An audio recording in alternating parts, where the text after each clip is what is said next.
Криминальные сериалы цепляют сильнее всего, когда в них чувствуется давление среды.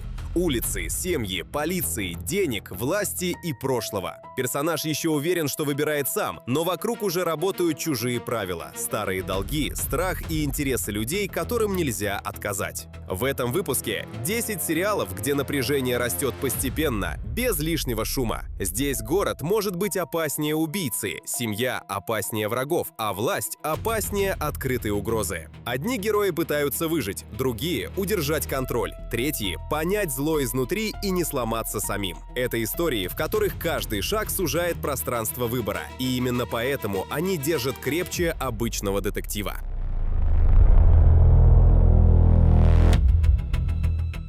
«Вавилон Берлин» дает первый ответ. И он начинается не с убийства. Он начинается с места и времени, в которых будущее уже предрешено. 40 миллионов евро. Бюджет первых 2 сезонов. На момент выхода «Вавилон Берлин» был самым дорогим неанглийским сериалом в истории мирового телевидения. Но эти деньги ощущаются иначе, чем в американских проектах. Не в погонях, не в спецэффектах, а в воздухе, в дыме берлинских кабаре, в текстуре ночных улиц, в свете, который делает каждую сцену 1929 года тревожной и неизбежной. Том Тыквер, режиссер «Парфюмера» и «Беги, Лола, беги», создал сериал вместе с Ахимом фон Борисом и Хендриком Хандликтоном. Все трое отказались снимать на английском, хотя студия настаивала. Немецкий язык стал условием аутентичности. Зритель должен оказаться в другом мире, живом, говорящем на своем языке. В центре этого мира инспектор полиции Герион Рад, которого играет Фолькер Брух. Его история начинается еще до Берлина. Он морфинист, несет военную травму, и именно это делает задание уязвимым. Зависимость в любой момент может лишить его контроля там, где он необходим больше всего. Рад приезжает в столицу с тайным поручением – найти компромат, которым шантажирует высокопоставленного чиновника. Но курьер, перевозивший материалы, убит еще в дороге. Задание начинается с мертвеца. Его напарница – Шарлотта Риттер, которая выживает проституцией и мечтает стать детективом. У нее нет другого выхода из этой системы. Без денег, без связей, путь наверх пролегает только через расследование. 2 человека на разных этажах общества, и оба в одной ловушке. Берлин 1929 года – ловушка особого рода. Авторы намеренно строили сериал как предчувствие катастрофы. Несколько лет до прихода Гитлера, и зритель это знает. Напряжение здесь не только криминальное, оно историческое. Полиция, коммунисты, нацисты и организованный криминал перемешаны в один узел. И расследование контрабандной сети, связанной с советским золотом и оружием, быстро выходит за пределы простого уголовного дела. Сериал работает как погружение в систему, которая уже сломана. Просто этого еще никто официально не признал. Это давление исторической неизбежности превращает каждую сцену в отчет до катастрофы, которую зритель уже знает. Для тех, кто ищет исторический нуар с атмосферой, которую можно почувствовать кожей, «Вавилон Берлин» оправдает каждую минуту.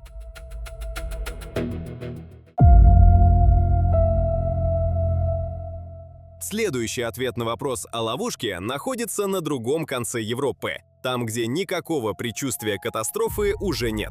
Потому что катастрофа случилась раньше, и город продолжает жить в ее обломках. Там был город, который вот-вот рухнет. В неаполитанских кварталах Гоморры история другая. Город уже рухнул и продолжает жить, как будто так и должно быть. Гоморра основана на книге Роберто Савиано, который с 2006 года живет под круглосуточной полицейской охраной. Гоморра публично объявила его врагом после выхода книги, и сериал снят с той же беспощадной точностью, которая сделала автора мишенью. Критики Variety назвали его почти клинически точным. Это портрет живой системы, где правила работают, пока ты им следуешь, и убивают, когда перестаешь. В центре Чиро Ди Марцио по кличке Бессмертный, преданный солдат клана Савастано. Глава клана арестован. Его сын Дженаро слаб, не готов к власти, и это видно всем. Конкурирующий клан Конте немедленно начинает давить на территорию. Задача Чиро – удержать все от распада и провести Дженаро к власти раньше, чем система пожрет их обоих. Если Дженаро не удержится, Чиро теряет не просто положение. Его статус внутри клана держится ровно на этой лояльности. Он человек Савастано, и без Савастано он никто. Конкуренты ждут именно этого момента. Сериал снимался в реальных кварталах неаполитанского Секондильяно, районе, где Каморра реально контролирует улицы. Камера просто зафиксировала, как выглядит место, где закон давно перестал быть главной силой. Декораций здесь нет, есть среда, в которой живут люди. Именно поэтому Гоморра работает иначе, чем большинство криминальных сериалов. Союзники здесь ненадежны по природе, лояльность – временное оружие, и каждый следующий шаг Чира только сужает пространство возможных выборов. Сериал строит среду, в которой предательство – единственная рабочая стратегия выживания. Для тех, кто готов к жесткому и безжалостно честному криминальному кино без смягчений, Гоморра останется с вами надолго. Вопрос не в том, выживет ли Чиро, вопрос в том, останется ли в нем что-то, что стоило сохранять.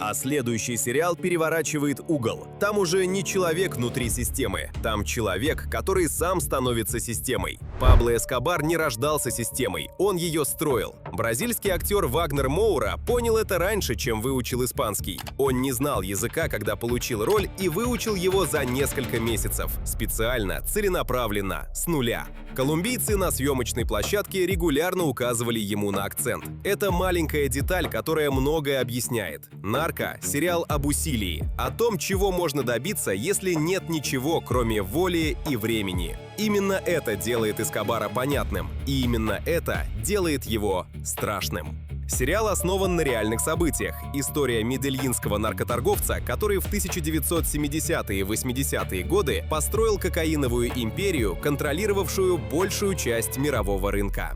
Агент DEA Стив Мёрфи ведет повествование от первого лица, наблюдает за восхождением Эскобара снаружи, пытается его остановить, и именно через эту дистанцию зритель понимает масштаб происходящего.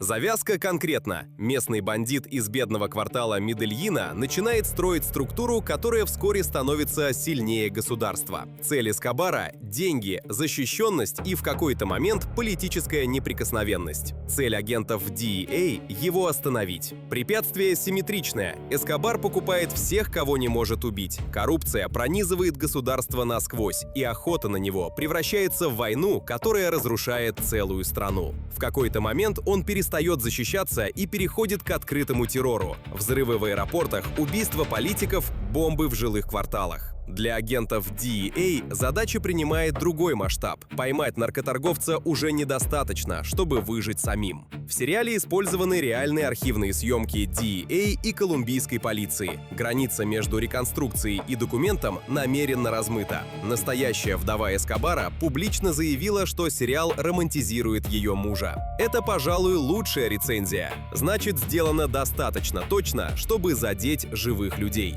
Для тех, кто любит историческую криминальную драму с ощущением реального масштаба, «Нарко» держит это ощущение все сезоны.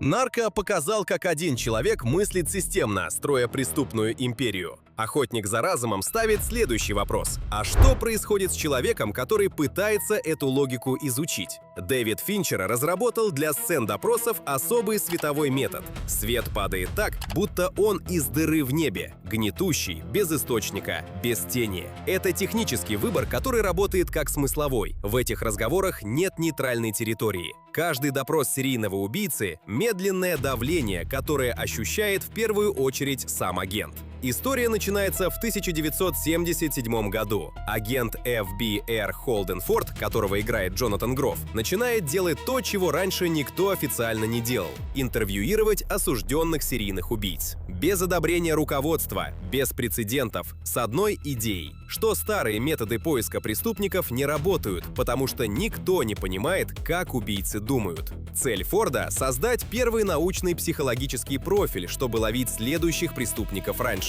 Препятствий двое. FBR 1970-х не верит в психологию как инструмент следствия, и убийцы, с которыми разговаривает Форд, начинают влиять на него незаметно и необратимо. Это проявляется конкретно. Он начинает использовать их формулировки в разговорах с коллегами, видеть логику там, где должен видеть только преступление, и все реже замечает момент, когда перестает анализировать и начинает понимать. Актер Кэмерон Бриттон провел десятки часов, изучая реальные видеозаписи Эда Кемпера. Родственники жертв узнавали манеру речи. Это тот же принцип поглощения, который Финчер делает центральным механизмом сериала. Граница между изучением и заражением постепенно стирается. Сам Финчер говорил, сериал о том, как люди начинают думать как монстры, чтобы остановить монстров, и не могут остановиться. Для любителей медленных, психологически точных историй с ощущением медленно натягивающейся веревки, «Охотник за разумом» остается одним из лучших предложений жанра. Холден Форд открывал новую науку. Он не заметил, что наука тем временем открывала его самого.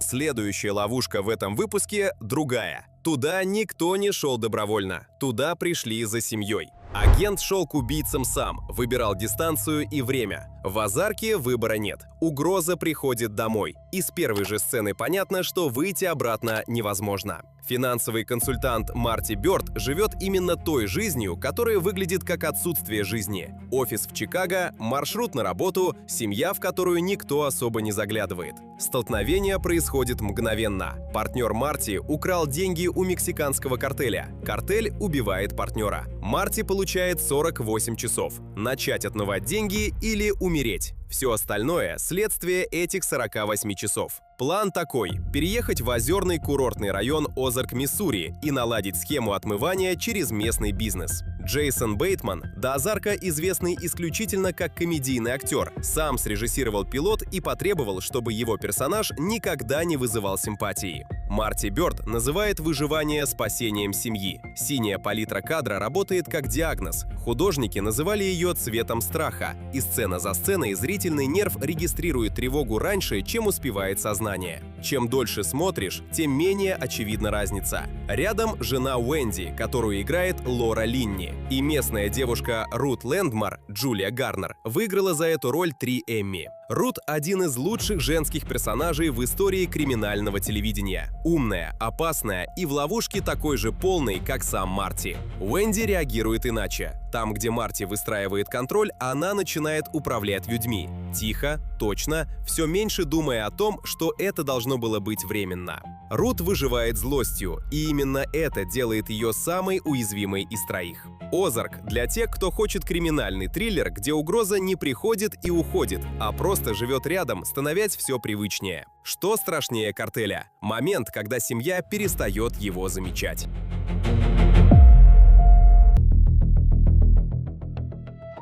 В следующем сериале ловушка устроена иначе. У нее нет стен. Только болото, луизианский воздух и нечто, что не оставляет следов. «Озарк» — ловушка, которую можно потрогать. Стены, деньги, картель. В первом сезоне «Настоящего детектива» ловушка другая. Ее не видно. Она в луизианских болотах, в воздухе над дорогой, в людях, которые давно перестали понимать, где заканчиваются они и начинается что-то чужое. В луизианских болотах найдено тело молодой женщины, ритуально оформленное, с короной из ветвей в позе молитвы. Расследование получают 2 детектива – Расти Коул и Марти Харт. Расти – философ и мизантроп, убежденный, что человеческое сознание является ошибкой природы. Марти – реалист, семьянин, человек, который пытается держать все под контролем и справляется с этим ровно настолько, чтобы не замечать, как плохо справляется. 17 лет спустя их заставляют вернуться к этому делу. Это один из редких случаев в американском телевидении. Ник Пиццолатто написал все 8 серий в одиночку, работая над сценарием больше 3 лет. У сериала единый голос, как у кошмарного сна одного человека, в котором нет случайных образов. Кэри Фукунага снял все 8 эпизодов как единый фильм. Одна камера, одно операторское решение на весь сезон. Луизиана 1995 года выглядит здесь не локацией. Она выглядит состоянием. Следы ведут к Желтому Королю, к тайному сообществу с ритуальными связями среди влиятельных людей штата, к чему-то, что укоренилось здесь раньше любого из детективов.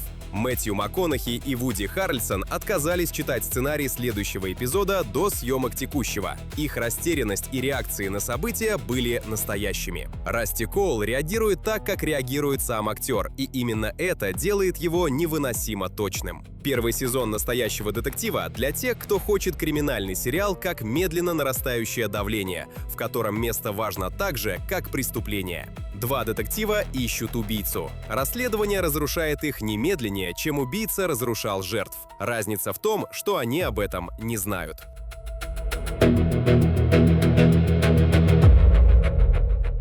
Есть сериалы, где прошлое перестает быть ловушкой и становится оружием в руках одного человека с планом. В настоящем детективе прошлое преследовало. В «Острых козырьках» прошлое – инструмент. Разница в одном – человеке с правильным планом и с достаточно разрушенной совестью, чтобы этим планом пользоваться. Томас Шелби вернулся с Первой мировой войны с тем, о чем не говорят. Тоннели под Соммой, где его батальон копал под линией противника и взрывал людей заживо. Это объяснение. Именно оно. Объяснение того, почему человек, способный думать на несколько ходов вперед, не боится ничего, что может с ним произойти. Он уже был там, где хуже не бывает.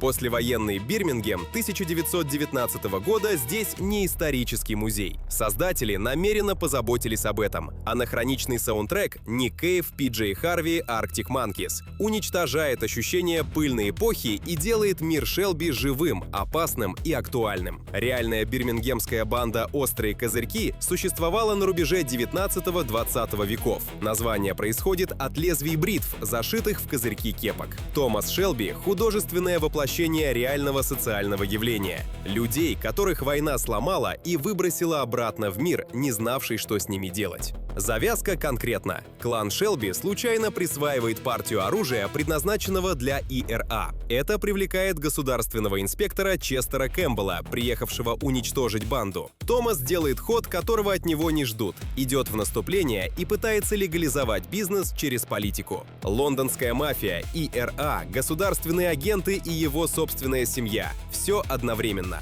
Киллиан Мёрфи присутствует во всех 6 сезонах и называет эту роль одной из тяжелейших в карьере. Шелби умнее всех вокруг, и в этом его ловушка. Он видит дальше, чем другие, а значит, видит тупик раньше. Он понимает, чем кончится каждый следующий ход, и делает его все равно, потому что останавливаться уже некуда. «Острые козырьки» для тех, кто ищет историческую криминальную драму, где власть оказывается ловушкой, и чем выше, тем уже.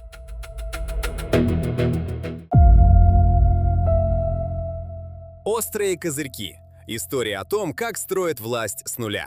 Клан Сопрано начинается там, где власть уже построена. Тони Сопрано на вершине, и именно это оказывается страшнее, чем путь туда. Небольшой офис психотерапевта в Нью-Джерси. Женщина за столом ждет нового пациента. Входит мужчина в дорогом пальто. Крупный, с усталыми глазами, с манерой держаться как единственный человек в любом помещении. Это Тони Сопрано. Он здесь не потому, что хочет стать лучше. У него начались панические атаки, и это пугает его сильнее любого врага. Тони одновременно живет в 2 семьях. Одна – жена Кармела, дети – загородный дом, школьные проблемы. Другая – клан, у которого есть свои правила, свои конфликты, свои мертвецы. Цель одна – удержать обе конструкции вместе, не дать ни одной рухнуть. Препятствия везде. Дядя Джуниор, претендующий на власть. ФБР с прослушкой. Союзники, которые завтра могут стать врагами. И его собственная голова, в которой все это хранится.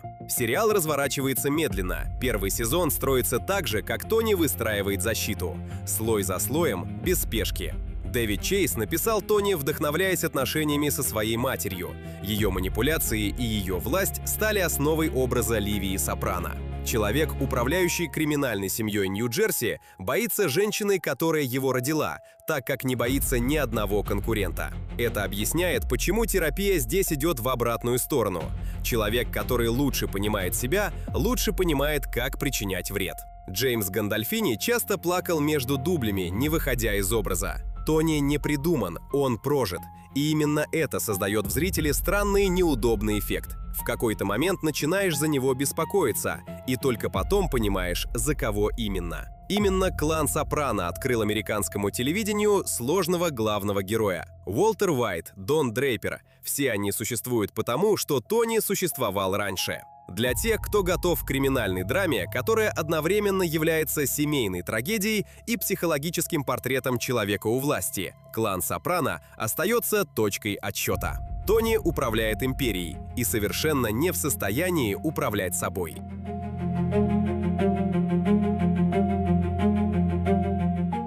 Следующий человек начинает с нуля. Тони Сопрано знал, кто он есть, и это его разрушало. Уолтер Уайт не знает, и это разрушает всех вокруг. Школьный класс, Альбукерке, Нью-Мексико. Учитель химии объясняет формулы старшеклассникам, которые не слушают. Ему 50 лет. Его зовут Уолтер Уайт. Вторая работа – на автомойке, потому что зарплаты учителя не хватает. Потом диагноз – рак легких, терминальная стадия. Страховки недостаточно, сбережений нет. Именно здесь начинается то, что создатель сериала Винс Гиллиган описал одной фразой: «Мистер Чипс превращается в Скарфейса». Уолтер предлагает своему бывшему ученику Джесси Пинкману партнерство – химические знания в обмен на доступ к рынку метамфетамина. Официальная версия – деньги для семьи до смерти. Версию, которую зритель начинает подозревать раньше, чем сам Уолтер ее признает, сериал не называет вслух, но показывает в каждом выборе.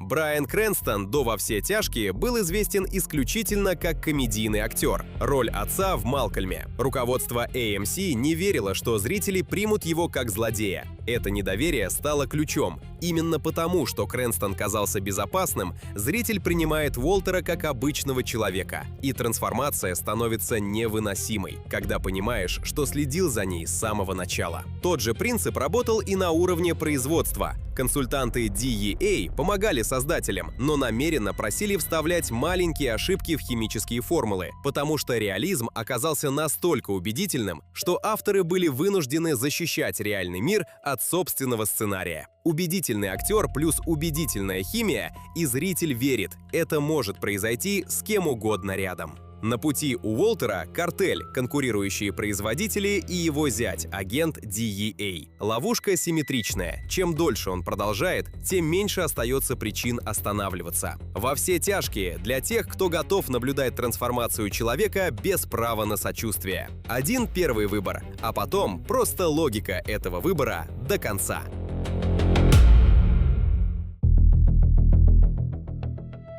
Последний сериал выпуска делает шаг назад и задает неудобный вопрос. А если дело было не в одном человеке? Если система производит таких людей сама? Уолтер Уайт мог выбрать иначе. В Балтиморе прослушки выбора нет. Это последний и самый неудобный аргумент этого выпуска. «Прослушка» — сериал «Тезис». Каждый из 5 сезонов разбирает один институт города. Полиция, портовые доки, политика, школа, пресса. Дэвид Саймон, бывший криминальный репортер Baltimore Sun, провел год, наблюдая за работой полицейского отдела убийств вживую, прежде чем написал первую строчку. Это чувствуется. Здесь нет придуманного Балтимора. Есть портрет реального города, написанный человеком, который знал его изнутри. В первом сезоне полицейский отдел пытается установить прослушку на наркобанду Эйвона Баркстейла. Детектив Джимми Макнолти инициирует операцию и с первого же шага упирается в бюрократию, политику и отсутствие ресурсов. На другой стороне Омар Литтл, уличный грабитель с собственным кодексом чести. Два зеркала одной системы. Оба работают по правилам, которые им эта система навязала. С каждым сезоном картина расширяется, и становится ясно, что победить Баркстейла недостаточно. Бедность производит следующих быстрее, чем их можно поймать. В сериале снимались реальные наркодилеры и полицейские Балтимора, в том числе Мелвин Уильямс, настоящий наркоторговец, которого когда-то арестовывал один из консультантов проекта. Граница между документом и вымыслом стирается намеренно, как стирается граница между законом и преступлением внутри самого сюжета.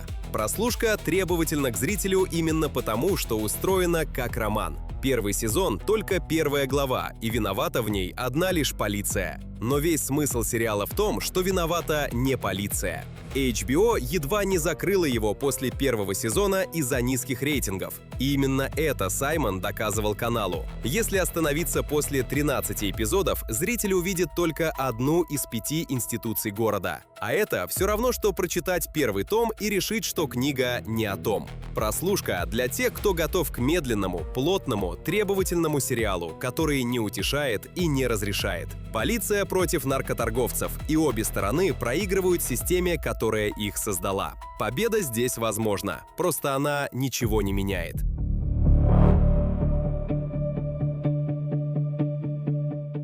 У всех 10 сериалов этого выпуска одна общая механика, которую не сразу замечаешь. Это не про преступление как таковое, это про системы, те, из которых нельзя выйти, не заплатив цену, которую заранее не объявляли. The Wire строит целый город-ловушку, где виновных нет и все виноваты одновременно. Breaking Bad показывает, как человек входит в эту ловушку добровольно и называет это свободой. Озарк, как ловушка, приходит к тебе домой и остается жить рядом, пока ты не перестаешь ее замечать. Лучшие криминальные сериалы работают именно так. Они не дают простого злодея и понятного финала. Они дают среду, живую, логичную, безжалостную, и наблюдают, что с тобой делает долгое пребывание внутри. Именно поэтому такие сериалы не отпускают после финальных титров. Не потому, что история не закончена, а потому что вопрос остался: кто в итоге выиграл и был ли хоть один из этих людей когда-нибудь в безопасности? Это хороший вопрос для комментариев. Какой из этих сериалов не отпускал вас дольше всего и почему?